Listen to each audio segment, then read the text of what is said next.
سر آج کی گفتگو میں سب سے پہلے ہم جی، جاننا چاہیں گے کہ ڈپریشن اصل میں ہوتا کیا ہے؟ خواتین میں یہ کس طرح ظاہر ہوتا ہے؟ اس کے کیا سائن اینڈ سمٹمس ہو سکتی ہیں؟ دیکھیں ڈپریشن جنرلی جو ہے وہ لو موڈ کے ساتھ ایسوسیٹیڈ ہے. زیادہ تر لوگ اسے یوں سمجھ لیں کہ عام الفاظ میں اداسی کو اور اسی طرح سے لو موڈ کو، کہ جیسے آپ کو کچھ پسند نہیں آ رہا، آپ کا دل نہیں لگ رہا، آپ اچھا فیل نہیں کر رہے، آپ خوش نہیں ہیں زندگی سے. تو جنرلی اس کو ڈپریشن سے یا لو موڈ کے ساتھ ہی لنک کیا جاتا ہے. لیکن اس کی جب ہم کلینکل ڈپریشن کی بات کرتے ہیں تو اس کے ایک اسپیسیفک ان کی کچھ سمٹمز ہوتی ہیں، کچھ ٹھیک ہو گیا؟ علامات ہوتی ہیں. ان سب کا ہونا ضروری ہے اور انہی علامات پہ اس کی سیویرٹی کو ڈیسائیڈ کیا جاتا ہے کہ یہ مائلڈ لیول پہ ہے، ماڈریٹ پہ ہے یا سیویئر لیول پہ ہے. ٹھیک ہو گیا.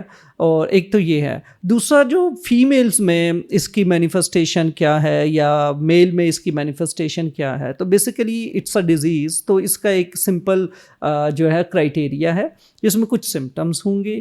کچھ سمٹمز ہوتی ہیں کوگنیٹیو لیول پہ، کچھ سمٹمز ہوتی ہیں موڈ ریلیٹڈ ہوتی ہیں جنہیں افیکٹو سمٹمز بولتے ہیں، اور کچھ سمٹمز ہوتے ہیں جو یوں سمجھ لیں کہ سومیٹک سمٹمز ہوتی ہیں جسمانی اعتبار سے.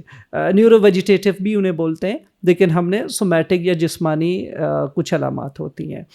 تو جو مائلڈ لیول ہے، مائلڈ لیول میں چانسز ہوتے ہیں کہ سب سے جو کامن سمٹمز ہوتی ہیں وہ لو موڈ کے ساتھ فٹیگ لنک ہوتی ہے، کہ ٹائرڈنس فیمیلز میں، یا باڈیلی کمپلینٹس جو ہوتی ہیں، ہیڈ ایک ہے، جو مسلز ہوتے ہیں مسلز کے پین ہے، بیک ایک ہے، یہ زیادہ تر رپورٹ ہو رہا ہوتا ہے فیمیلز میں. تو اس کے لیے اب جو ڈپریشن ہے وہ ایسا نہیں ہے کہ وہ بہت ایزیلی پوائنٹ آؤٹ ہو سکتا ہے. یوزول جو امپریشن ہوتا ہے اس کی سمٹمز کی وجہ سے، خاص کر کے جو پری ڈومیننٹ سومیٹک سمٹمز ہیں، لوگ فزیشنز کے پاس جاتے ہیں.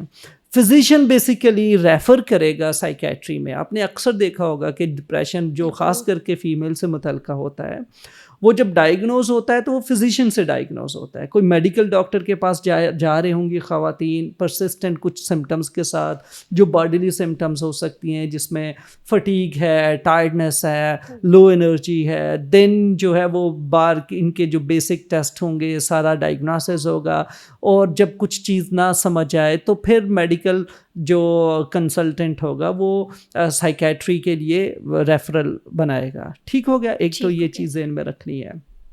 یہ تو ایک جنرل چیزیں ہو گئی ہیں. باقی فیمیل سے اسپیسیفک ڈفرینٹ جو ہے نا وہ ایشوز بھی ہوتے ہیں، ہارمونل لیول پہ بھی، اسی طرح سے پریگنینسی سے ریلیٹڈ بھی، پری مینسٹرل کچھ ایشوز ہوتے ہیں. تو وہ ساری کے سارے فیکٹرز ایک سگنیفیکنٹ رول پلے کرتے ہیں کہ ان کے آنسٹ پہ، ان کے جو ٹرمینیشن پہ، جیسے پوسٹ پارٹم ہے ڈپریشن، تو ڈفرینٹ کائنڈ آف ڈپریشن یا ڈپریسو سمٹمز ڈیولپ ہو سکتی ہیں. اس کے ساتھ ساتھ depression different other psychological illness کے ساتھ کوماربڈ بھی ہو سکتا ہے. جیسے اسکیزوفرینیا میں یہ کوماربڈ ہو سکتا ہے، ایٹنگ ڈس آرڈر اس کے ساتھ کوماربڈ ہو سکتے ہیں. تو ڈفرینٹ ایسوسیٹیڈ جو ڈائگنوسز بھی ہو سکتے ہیں. ٹھیک ہو تو گیا. ایک تو یہ ہے کہ کلینکلی ان ساری چیزوں کو رول آؤٹ کرنے کی ضرورت ہوگی ڈپریشن کا ڈائگنوسس بنانے کے لیے.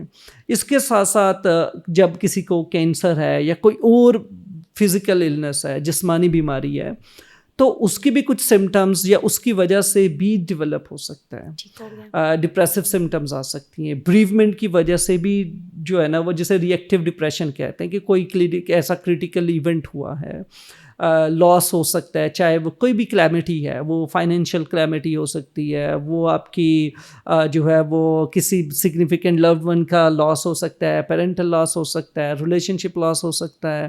اسی طرح سے آپ گھر چینج کر لو، سٹی چینج کر لو، اسکول کا بدلنا، یہ ساری جو میجر ٹرانزیشنز ہیں لائف کی نیگیٹو لیول پہ جو آپ کو امپیکٹ کر سکے، تو چانسز ہوتے ہیں کہ آپ کے اندر ڈپریسو سمٹمز ڈیولپ ہوں. بریومنٹ ریلیٹڈ ڈپریشن بھی ڈیولپ ہو سکتا ہے، ایکٹیویٹ ہو سکتا ہے. پھر ان سمٹمز کا پرسسٹنٹلی ایگزسٹ کرنا اوور دی 2 weeks یعنی کہ 14 days تک انسان کے اندر پرسسٹنٹلی مطلب مستقل طور پہ یہ موجود رہیں تو ڈائگنوسس کی طرف بڑھنا ہوتا ہے. ٹھیک ہو گیا. اسی طرح سے جیسے ہم افیکٹ ریلیٹڈ سمٹمس کی اگر ڈسکس کریں تو یہ موڈ ریلیٹڈ ہے, جیسے کہ لو انرجی ہے, لیک آف انٹرسٹ ہے, لو موڈ ہے, ایمٹی فیل کرنا, ہوپ لیس فیل کرنا, یہ ساری کی ساری سمٹمس اس سے ریلیٹڈ ہیں.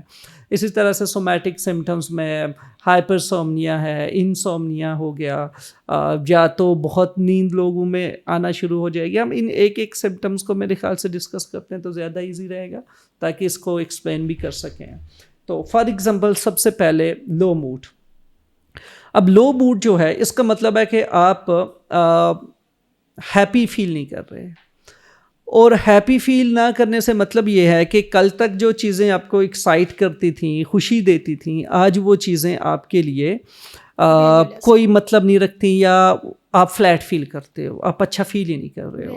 ایک پھر اسی طرح سے جیسے کچھ لوگوں میں لیک آف انرجی ہے. اب جو لاس آف انرجی ہے وہ اتنا پروفاؤنڈ لاس آف انرجی ہے کہ آپ کو فٹیگ فیل ہو رہا ہوتا ہے. ایون اٹھ کے دروازہ کسی کے لیے کھول دینا یا اپنے لیے پانی بھر کے ایک گلاس پانی کا پی لینا, یہ بھی ایک ایفرٹ فل رکھتا ہے. تو اس طرح کی demotivation, lack of low self esteem develop ہونا, lack of energy, lack of interest, یہ ساری کی ساری سمٹمس پائل اپ ہونا شروع ہو جاتی ہیں. اور آپ کا اوور آل جو لائف ریلیٹڈ, فیوچر ریلیٹڈ, لوگوں سے متعلقہ, پھر اسی طرح سے اپنے ریلیٹڈ جو ہے نا آپ کے اندر ایک ڈس فنکشنل نیگیٹو تھنکنگ ڈیولپ ہوتی ہے. اور ورتھ لیسنس جس کی وجہ سے پیدا ہو سکتی ہے, لو سیلف اسٹیم پیدا ہو جاتی ہے کہ میں کسی کام کے قابل نہیں رہا, میری کوئی اہمیت نہیں ہے, میں ورتھ لیس ہوں, میری کوئی وقت نہیں ہے. تو اس طرح کے تھاٹ سٹارٹ ہو جاتے ہیں جس کی وجہ سے بہت میزریبل کنڈیشن ہو جاتی ہے. ٹھیک ہو گیا. اور پھر اس کے جو ہیں وہ ایپیسوڈ بار بار ریپیٹ بھی ہو رہے ہوتے ہیں. ٹھیک ہو گیا. اور جیسے کچھ ایسے بھی ہو سکتا ہے کہ بایولوجیکلی بھی ڈپریشن ہے, جو کہ آپ کی کیمیکل لیول پہ, نیورل لیول پہ اسپیسیفکس جو نیورو ٹرانسمیٹرز ہیں ان کے اندر امبیلنس ڈیولپ ہو جاتا ہے. تو اس کی وجہ سے بھی آپ کو ریکرنٹ بیسیکلی کوئی obvious ریزن نہیں ہوا, کوئی ایکٹیویٹنگ ایونٹ نہیں ہوا, لیکن اسٹل ڈپریشن ڈیولپ ہو رہا ہے. تو ایسے لوگوں کو بھی ڈائگنوز کیا جاتا ہے ڈپریشن کے لیے جن کے لیے کوئی ایکٹیویٹنگ ایونٹ نہیں ہے. فار ایگزامپل جیسے کوئی ایسا انڈیویجول جو کہتا ہے کہ فیملی میں کوئی ٹراما ہوا اور اس ٹراما کے بعد اسپیسیفک ڈپریشن کی سمٹمس ڈیولپ ہو گئی ہیں. ٹھیک ہے. اور پھر ان میں جیسے over the period of time کچھ وقت گزرا, سمٹمز بیٹر ہوئی ہیں, کچھ بہتری آئی ہے, لیکن اسٹل دوبارہ سے سمٹمز واپس ریپیٹ ہو رہی ہیں. تو اب جو سیکنڈ ٹائم ریپیٹ ہو رہا ہے تو اس کا مطلب یہ ہے کہ کچھ اب بایولوجیکلی بھی آپ میں چینج ڈیولپ ہو چکا ہے. یہی وجہ ہے کہ پرسسٹنٹ ڈپریشن کی ری اکرنس ہو رہا ہے, یا اس کی ریکرنٹ جو ہے نا آپ کے اندر ایپیسوڈ ڈیولپ ہو رہی ہے.